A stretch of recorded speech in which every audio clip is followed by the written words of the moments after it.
Good morning, dear students of class 8. Welcome to the online classes of computer science. As you all know that we have already completed 2 chapters in this session. One was networking concepts and second was cloud computing. तो जब हमने ये दोनों chapter complete किए तो cloud computing के बारे में मुझे स्टूडेंट्स के कॉल आए। जब मैंने उनसे फीडबैक लिया तो उनका कहना था कि चैप्टर कुछ समझ में नहीं आया। Yes, it may be difficult for you because it is a new concept of cloud computing. So today we will understand this chapter one by one, all the topics. I think you all have got the books, and please keep open your book when I am teaching you this chapter. So we start with the topic. What is cloud computing? It is a new subject, it is a new topic, but I am telling you that it is very easy because we are already using it and you are also using it. Are you using Facebook? Yes, you all are using Facebook, or you know so many things about Facebook. While using Facebook, actually we are using the cloud computing technology of IT. जब आप Facebook पर काम कर रहे होते हैं तो आप क्या यूज़ कर रहे होते हैं? इंटरनेट के यूज़ के साथ आप एक सर्वर को यूज़ कर रहे होते हैं जिसके ऊपर फेसबुक का सॉफ्टवेयर है। उसके साथ आप अपने कंप्यूटर से या अपने मोबाइल से पिक्चर्स अपलोड करते हैं और वो पिक्चर्स उस सर्वर पर सेव हो जाती हैं और वहाँ से कोई भी पर्सन जिसके पास आपका फ्रेंड रिक्वेस्ट आपने एक्सेप्ट किया हुआ है, उन्होंने एक्सेप्ट किया हुआ है, वो उस पिक्चर को देख सकते हैं।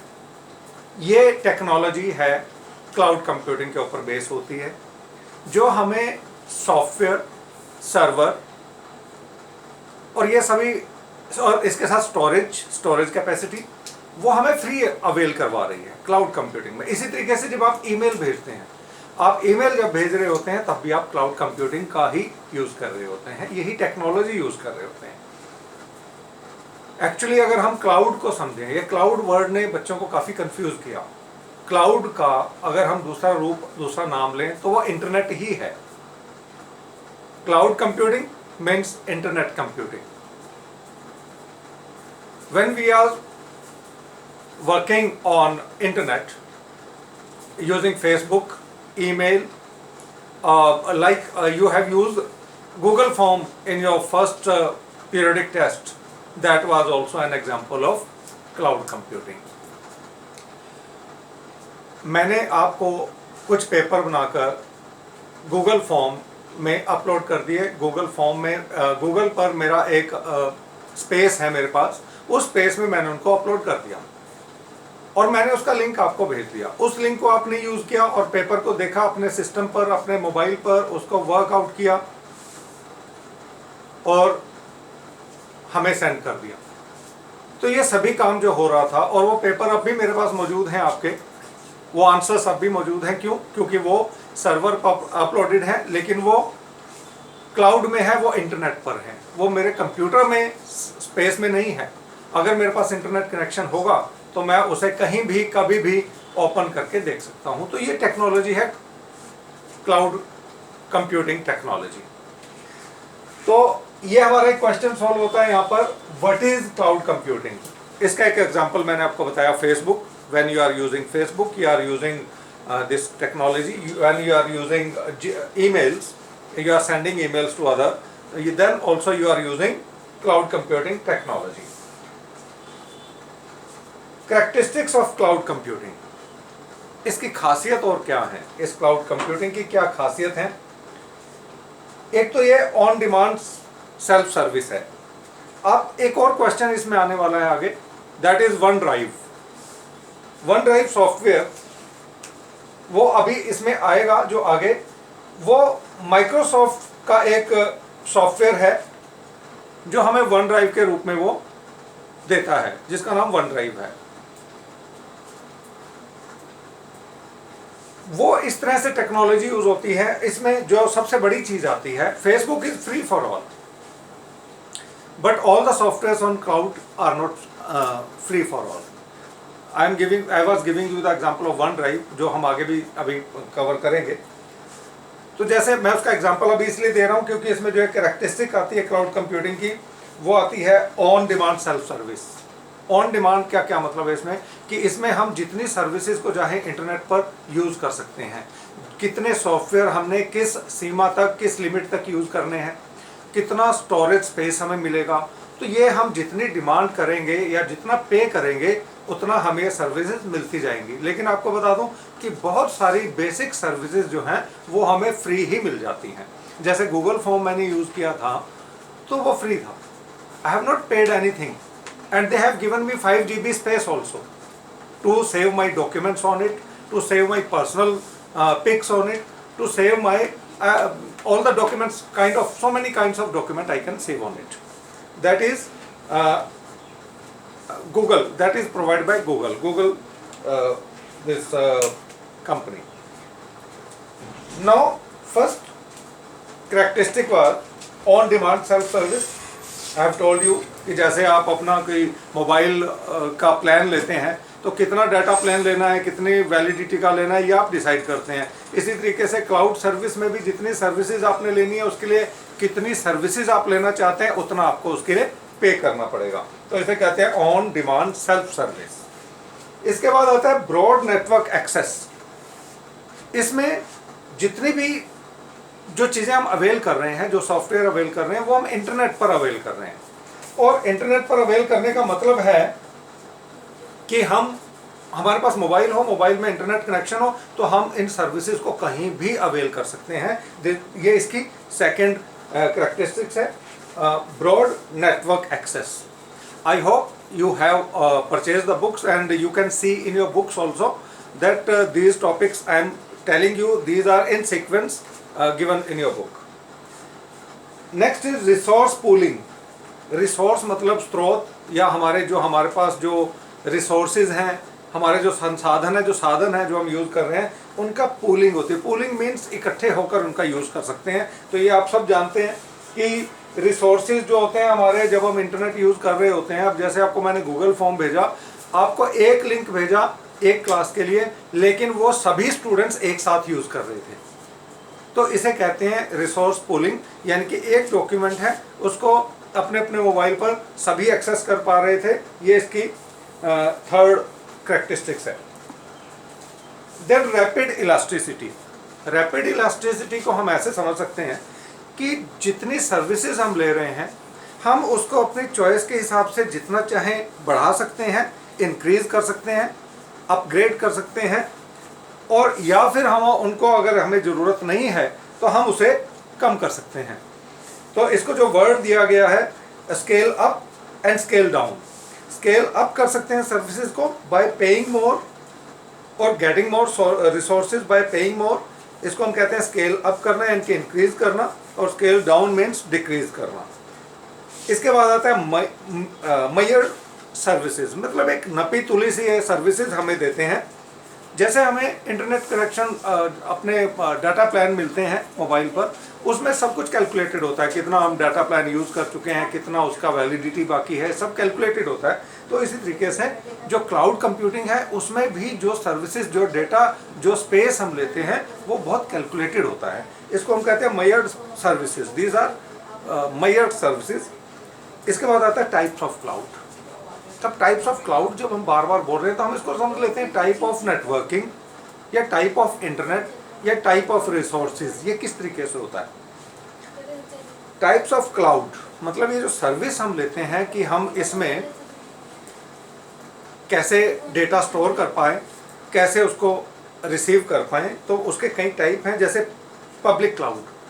पब्लिक क्लाउड मीन्स जो ऐसा एक रिसोर्स, ऐसा एक मैनेजमेंट ऑफ रिसोर्सेज जिसमें सॉफ्टवेयर भी शामिल है, जिसमें स्टोरेज स्पेस भी शामिल है, जिसमें नेटवर्किंग भी शामिल है, वो सब कुछ जो अगर कोई भी यूज़ कर सके पब्लिक यूज़ के लिए, जैसे फेसबुक, तो उसे कहा जाता है पब्लिक क्लाउड। इसके बाद आता है private cloud.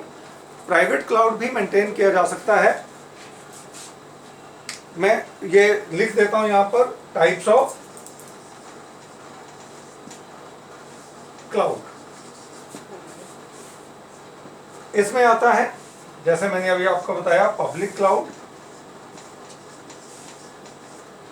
Public cloud word से ही क्लियर हो जाता है, it is for the public use, और इसकी कोई बाउंड्रीज नहीं है, कोई सीमा नहीं है। कोई भी जिसके पास उसका एक ईमेल या उसका यूज़र आईडी है वो उसे यूज़ कर सकता है। एक यूज़र आईडी बनाने के बाद, जैसे आप फेसबुक में बनाते हैं या ईमेल यूज़ करने के लिए बनाते हैं, तो इसे यूज़ किया जा सकता है।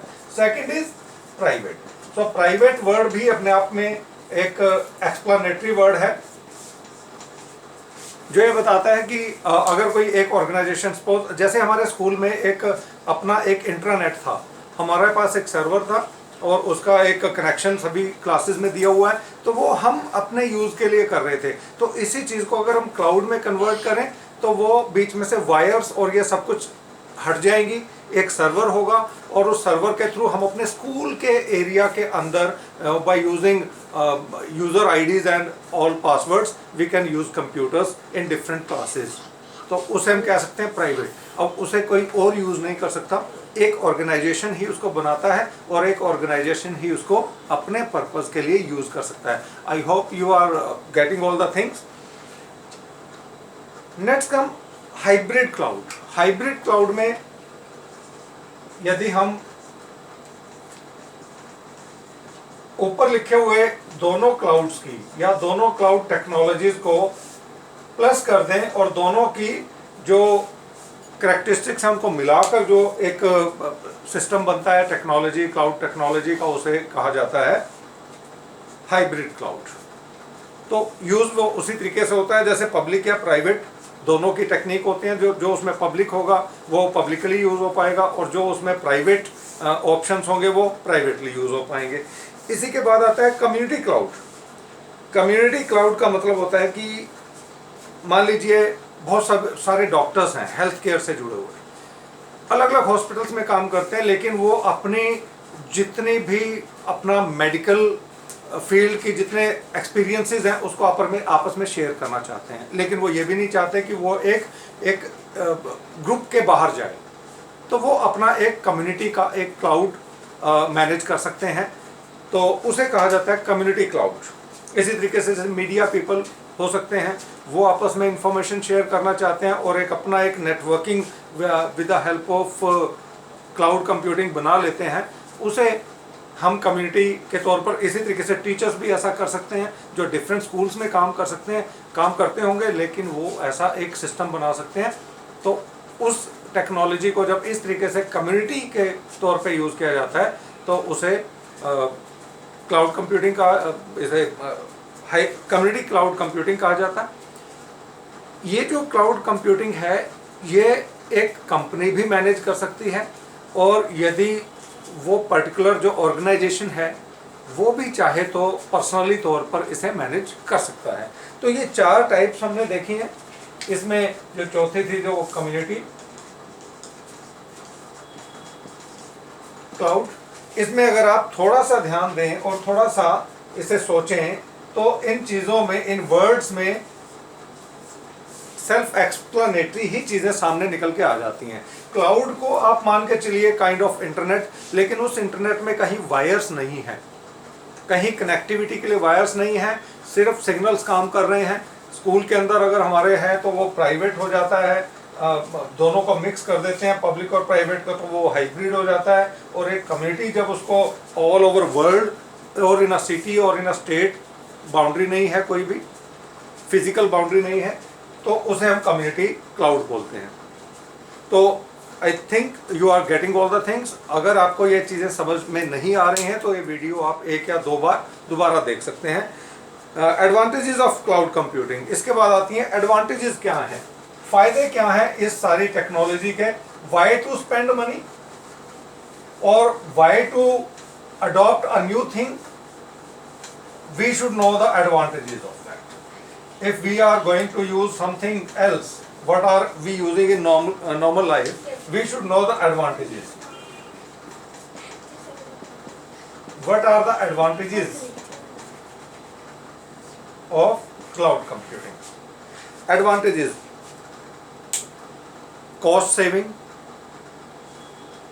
When we will be coming to OneDrive, uh, before telling you about advantages of cloud computing, I am telling you something about OneDrive.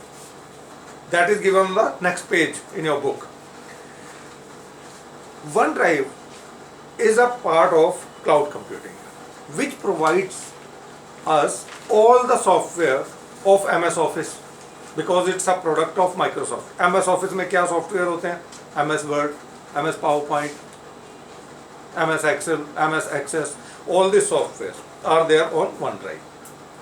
With that, we can get, we are getting 5 GB space free.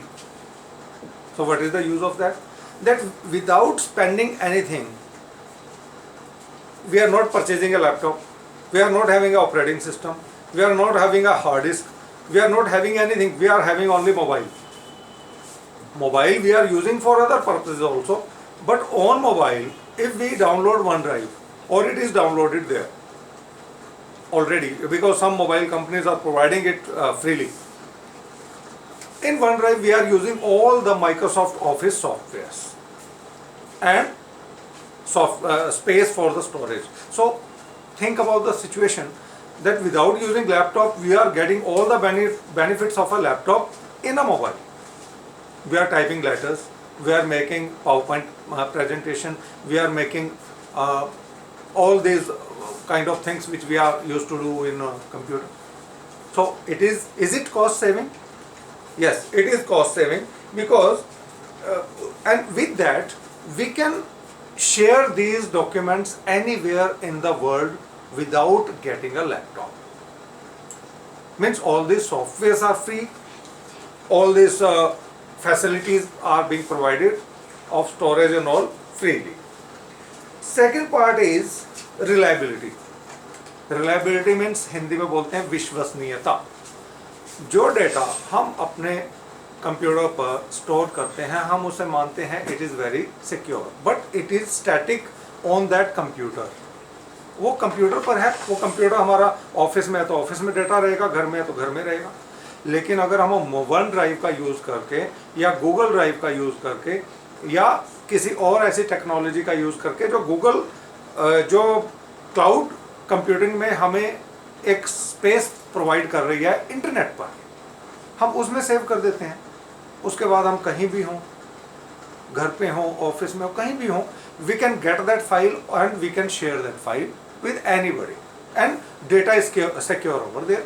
It is reliable, that it will not lost in our computer. It may get lost, or if we are storing it on a pen drive गुम भी हो सकता है, pen drive कहीं खो भी जाता है, या हम किसी को दे देते हैं, वो डेटा डिलीट भी हो सकता है. तो बिना किसी पेन ड्राइव को यूज़ किए हम अपना डेटा कहीं भी कैरी कर रहे हैं, और without a danger of losing it, उसको खोए बिना. Unlimited free storage. As I told you that 5 GB storage is being provided freely by OneDrive by Microsoft. But these storage can be increased by giving some money to this company. अगर हमें service लेनी है, इस storage को बढ़ाना है, तो ये अनलिमिटेड हम इसे बढ़ा सकते हैं. Accessibility. Cloud always easy access. जैसा भी मैंने आपको बताया, एक्सेसिबिलिटी होता है मतलब कि हमारी पहुंच उस डाटा तक कितनी है. मैं अभी आपको बताया कि वो डाटा हम कहीं भी ओपन करके उसको देख सकते हैं, उसमें एडिट करके उसे दोबारा सेव कर सकते हैं. ये सभी चीज़ें मैं आपको वन ड्राइव के कॉन्सेप्ट में बताता हूँ, क्योंकि one drive is means entirely it is being used all over the world. ये चीज़ें तो हमने देखी कि क्या थी इसमें एडवांटेजेस. एडवांटेजेस हैं cost saving, reliable,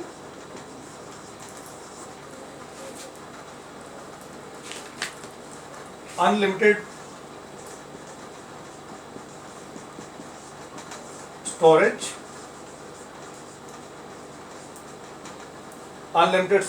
and accessibility.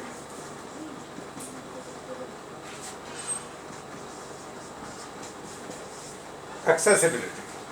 Now come to the Disadvantages of cloud computing. In computer, in mobiles, or in any technology what we are using these days, if there are benefits, some threats are also present there. Whatever things we are using, whatever machine we are using. If we are using a car, it has lot of benefits. Car के बहुत benefit हैं, लेकिन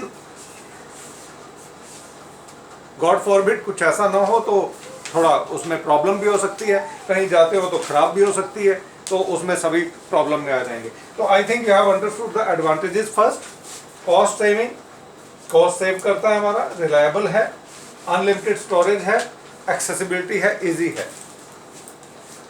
next comes disadvantage. कुछ disadvantages हैं, थोड़ा जल्दी से हम इसे कवर अप करेंगे.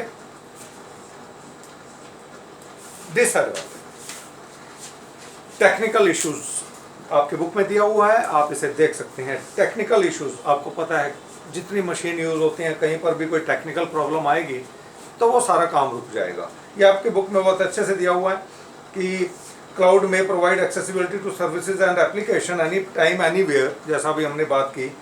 But there are times when the system encounters problems. Error आ जाएगा तो कंप्यूटर में प्रॉब्लम होगी तो we will be helpless. This is a technical issue. Security, security of data.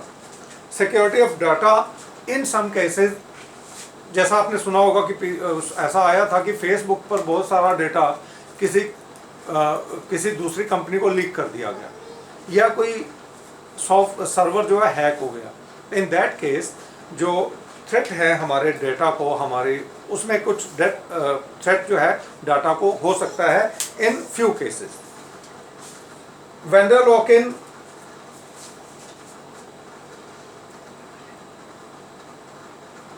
Vendor lock in का मतलब है कि कई बार जब हम सर्विस को चेंज करना चाहते हैं क्लाउड कंप्यूटिंग में, जैसे अभी हमने थोड़ा इन डेप्थ एक मैटर है कि प्राइवेट से पब्लिक में आना चाहते हैं या हाइब्रिड में जाना चाहते हैं, वो एक टेक्निकल इशू आ जाता है कि उसमें जो स्विचिंग है वो थोड़ा सा टाइम कंज्यूमिंग हो जाता है. बिल्कुल वैसे ही जैसे आप मान लीजिए किसी एक कंपनी का फॉर एग्जांपल BSNL का फ़ोन यूज़ कर रहे हैं और आप जियो में उसको स्विच ओवर करना चाहते हैं, तो there will be a time gap in between. So there is something lock in time जो होता है वेंडर्स का वो ज़्यादा होता है. Limited control.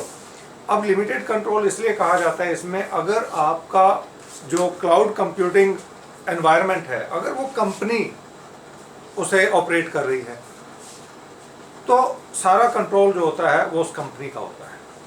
उसमें आपका जो वर्क होता है वो सिर्फ यूज़ करने का होता है. उसमें जो टेक्निकल चीज़ें हैं उन सबको कवर अप करने का, जो सर्विसेज प्रोवाइड करने का, तो उसमें लिमिटेड कंट्रोल होता है यूज़र का, ज़्यादा कंट्रोल कंपनी का होता है. This is another disadvantage. So हमने जो चीज़ें देखी, टेक्निकल इश्यूज जो हम किसी भी मशीन में देखते हैं,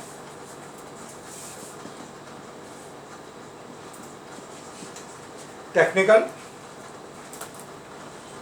then comes security, security of data. In some cases, जैसे मैंने आपको फेसबुक का एग्जांपल दिया कि डेटा लॉस हो सकता है या डाटा कहीं पर चोरी हो सकता है. वेंडर लॉक इन, कि वेंडर का जो हमें सर्विस प्रोवाइड कर रहे हैं उनका रोल ज़्यादा होता है. Then limited control of user, क्योंकि ज़्यादा जो कंट्रोल होता है इसमें वो कंपनी का होता है जो हमें ये सर्विस प्रोवाइड कर रही है. वन ड्राइव इसके बाद आता है, जिसे हम ऑलरेडी काफ़ी अच्छे से इन बिटवीन ही समझ चुके हैं. एक तो मैं इसमें कुछ चीज़ें आपको बता देता हूँ पहले, अगर आपको समझ में आ गया हो. डिसएडवांटेजेस, टेक्निकल इश्यूज होते हैं, security problem, security of data हम इसको लिख देते हैं, थोड़ा ज़्यादा एलोबरेट हो जाएगा. Security of data, vendor lock in, इसे आप समझ पाएँ तो बहुत अच्छा है. अदरवाइज ये तीन चीज़ें ही काफ़ी हैं अगर आप इजीली समझ पाएँ तो. वन ड्राइव हम ऑलरेडी कवर कर चुके हैं. वन ड्राइव एक ऐसा सॉफ्टवेयर है माइक्रोसॉफ्ट का जो क्लाउड कंप्यूटिंग के बेस पर हमें सॉफ्टवेयर सर्विसेज के साथ स्टोरेज स्पेस अवेलेबल करवाता है।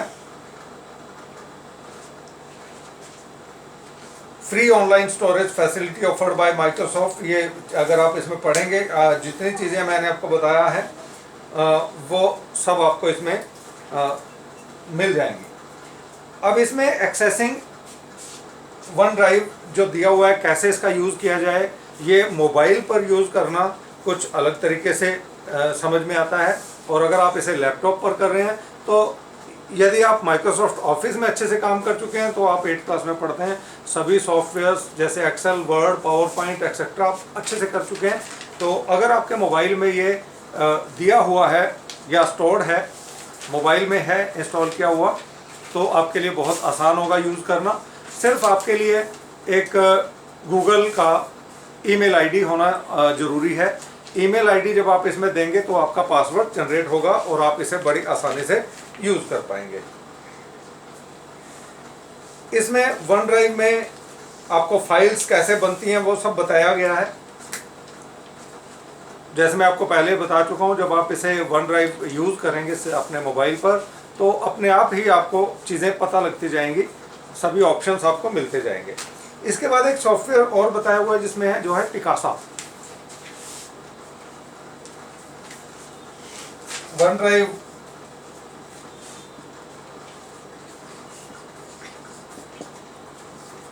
बाय माइक्रोसॉफ्ट हम ऑलरेडी देख चुके हैं। इसके बाद आता है Picasa.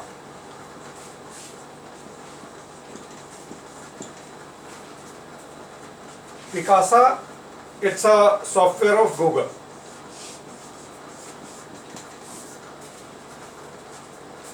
So many students of I think of you must be knowing about it because it is in so many mobiles these are already installed. This is photo editing software. Photos के साथ जितना भी work आप Picasa में कर सकते हैं वो आप शायद ही किसी और सॉफ्टवेयर में कर सकते हो। इसकी सबसे बड़ा एक बेनिफिट ये है कि अगर आप इसको मोबाइल में डाउनलोड करेंगे या अपने लैपटॉप में डाउनलोड करेंगे तो जितनी भी आपकी मोबाइल में या लैपटॉप में स्नैप्स हैं वो सभी ये कैप्चर करके अपने फोल्डर में उनको रिसीव कर लेगा, और वहीं से आप अपने जितने भी स्नैप्स हैं उनका यूज़ करके जो आपको जो फ़ोटोज़ की एक प्रेजेंटेशन बनाना चाहते हैं, एक मूवी बनाना चाहते हैं for your birthdays and all, तो वो आप बहुत आसानी से बना सकते हैं। तो जितनी भी फ़ोटो से रिलेटेड फीचर्स इसमें दिए हुए हैं, इन्हें जैसे आप पढ़ेंगे आपको बहुत आसानी से समझ में आ जाएगा सब, और बहुत कुछ आपको पहले से पता भी है। तो ये हमारा चैप्टर था जिसमें क्लाउड कंप्यूटिंग हमने कवर किया, और पिकासा के बारे में भी आपको बता दूं, पिकासा ऑनलाइन भी यूज़ किया जा सकता है गूगल पर, और ये भी आपको 1 GB सॉफ्टवेयर फ्रीली प्रोवाइड करता है, और आप अपनी जितनी पिक्स हैं वो सभी ऑनलाइन उनको डाल दें अपने 1 GB जो आपको स्पेस मिला हुआ है उसमें आप डाल दें, और उसके बाद आप इसको अपने मोबाइल से लैपटॉप से डिलीट भी कर देंगे तो ये आपको through out your life this will be available for you. तो ये था हमारा चैप्टर। इसमें आप एक काम जरूर करिए, points at a glance you have to read please, and once again I am requesting you in the end that if you have not purchased the book please get it, otherwise you will be lagging behind somewhere और ये चीज़ें समझना आपके लिए मुश्किल हो जाएगा। आपका इस चैप्टर की एक्सरसाइज आप ऑलरेडी कर चुके हैं, लेकिन फिर भी हम नेक्स्ट वीडियो में यानी कि कल हम चैप्टर की बैक एक्सरसाइज को भी अच्छे से समझेंगे और उसे करेंगे ताकि वर्ड बाय वर्ड आपको पता होना चाहिए, अदरवाइज आप इसे अपने कॉपी में कर चुके हैं, नोटबुक्स आप कर चुके हैं, और मैं आपको दोबारा एक बार फिर उसकी बैक एक्सरसाइज और notes of the question answers मैं आपको फिर से सेंड करूंगा, लेकिन वो डे आफ्टर टुमारो सेंड होंगी, ताकि आप जो फर्स्ट और सेकंड चैप्टर आप सबका कंप्लीट होना चाहिए। And I think you have received everything. अगर अब भी आपका कोई डाउट है you can talk to me, I will be waiting for your feedback. Thank you very much. Have a nice day.